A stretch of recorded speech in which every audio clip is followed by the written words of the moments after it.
Good evening, good morning, and good night. Welcome to Inappropriate Radio. It's your host, Tashana, the hostess with the mostest. Let's get into this. So, I have an interesting topic tonight.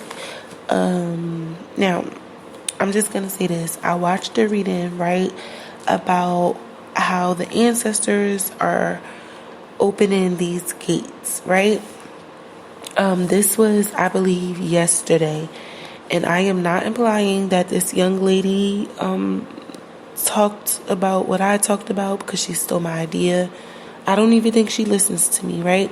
But if you look back, my reading was, or my segment rather, was on the 2nd, right, of 11. Now, in my spirit, about last week, I had been hearing gate, the word gate, right? And I was even trying to remember how to say gate in Spanish for some reason, right? And in her reading, she talked about how the ancestors are opening these gates in the spirit realm and how they're allowing us to walk into these new portals, right? Now, if you haven't followed or listened to my segment from the second, I basically talked about how autism is one of those barriers, right, that we have that's been put up by the ancestors, and sometimes when they reincarnate, they come back as children who are autistic, mentally delayed, or just have issues that may lead to them not being able to procreate, right? Or the possibility of these just being demonic entities that have attached themselves to the bloodline, right? And I talked about how these are barriers, right? So this whole thing about basically being a physical distinction, right? Or just a blockage. And that's when the download came, right? And I was basically talking about how, these autistic children are experiencing the same spiritual barrier that is in the spiritual realm that allows us to miss information, for things to not be seen or picked up on. And of course, the Creator is allowing it because you may not be spiritually mature enough or emotionally and mentally mature enough to handle certain situations, right? This is why everything has a clock assigned to it.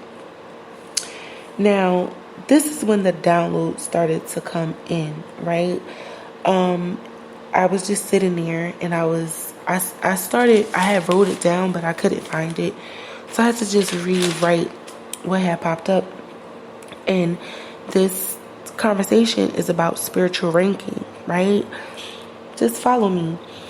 And then everything just started to flutter, and it was like, okay, if these are barriers and or gates, right? Some of us have the ability to just walk through the gate. And I mean, we're speaking in terms of the spiritual aspect, right? This is an analogy. Some of us have codes to these gates, right? But in some neighborhoods, you don't even need a code. You can just walk right in. And then that's when I started being led to go into different neighborhoods, which are our celestial bodies, right? The physical bodies and the spiritual bodies that we represent. And the physical aspect of us is that genetic link, right?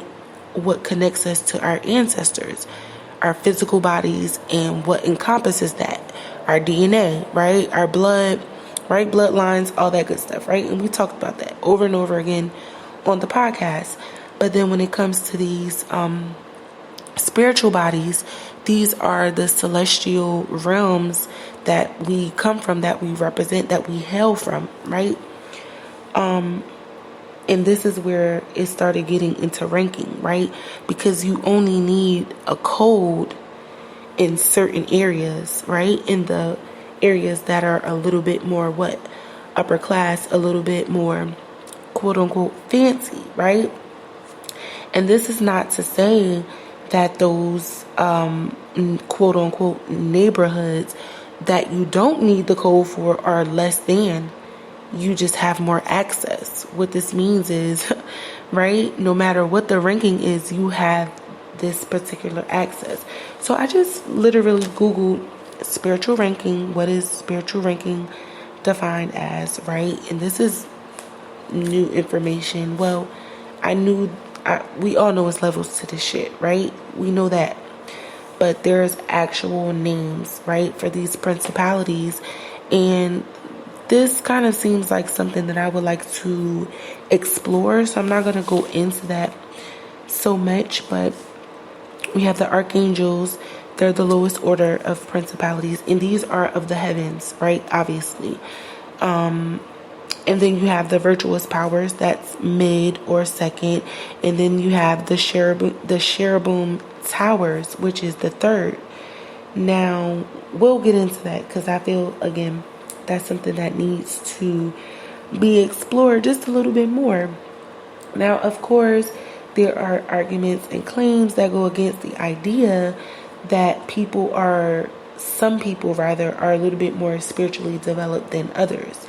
Right? There's no real level or measurement, if we want to, for lack of better terms, for realization. It's just what people experience. Now, I would like to say if you apply said knowledge or experience, right, your life will begin to look different, no matter how that may be, because it's a lesson or a blessing, right? So it doesn't have to be attached to something tangible or physical, right? Maybe the value of the lesson or blessing is not to be touched. It's for you to take with you and carry within your spirit, right? Now, when I started looking up what spiritual ranking is, a bunch of stuff about self-actualization or self-realization had popped up. Now, only in the Western world do we look at psychology and spirituality as two different things, right? This whole self-realization, the self-actualization is actually Maslow's theory. We know that psychology, and we did say that we were going to start incorporating psychology into some of these segments just to give it another layer of proof, if you will, right?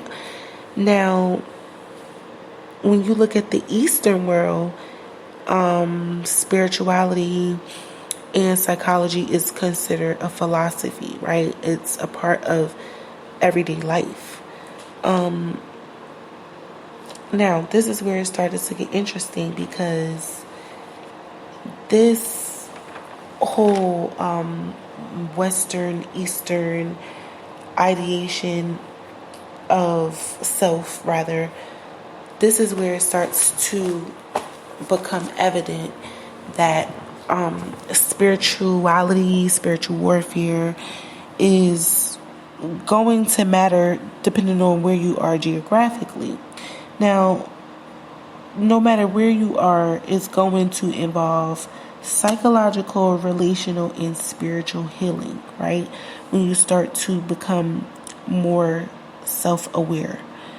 And in psychology, so the actual definition is defined as fulfillment by one's self of personalities of one's character, right?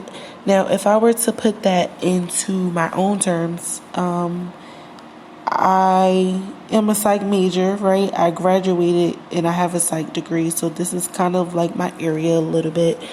If I wanted to put that into my own terms, I would just say who do you define yourself as? Who do you know yourself to be?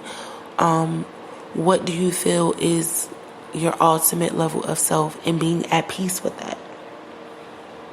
That's self-realization, self-actualization. Who do you define or perceive yourself as? What is your purpose, right? And to actively seek that and enjoy it and be fine with that, right? And then I started looking up spiritual warfare, and, of course, everything popped up about, us fighting these principalities and going against evil. But what I would like to say is that if we have a prince of this realm, right? The devil, whatever you want to call it, goes by many names. If he is said to, quote unquote, have been fallen, that means he's falling from somewhere higher, right?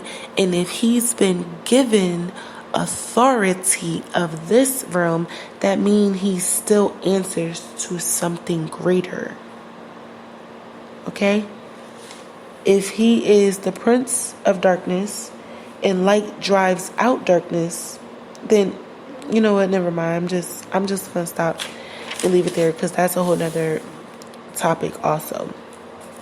Now, a bunch of stuff start coming up about covenants with God.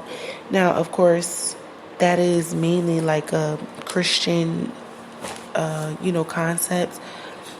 But in Islam, and I'm just going over the Abrahamic religions right now, right? Because we can go into the Eastern world and start dissecting the different religions and philosophies and concepts that are over there, and then we can compare and contrast, but then we'll run out of time. We don't have enough time, right? But in Islam, this concept is really no different, right? A covenant is known as an al-ahad, right? And this is the agreement that humans make while in the realm of the souls, or also known as the Alam Ra, or Ra al-Alam. That is the realm of the souls, okay? So humans, not angels, humans have came up with this agreement with the Creator while in the spirit realm, right, to always hold up their end of the Tawheed, or their end of the bargain, or their agreement with the commandments, right? And this is in Islam. Again, I'm only focusing on Abrahamic religions because that's mainly what most of my listeners will follow, as far as I know, okay? Now, before we go, I did just want to say that there are angels walking amongst us in many forms. They could be animals, they could be a little insect, they could be that little old lady at the Penn Station that smelled like piss real bad. You just never know. Or it could be that guy that don't nobody like, or that girl that don't nobody like,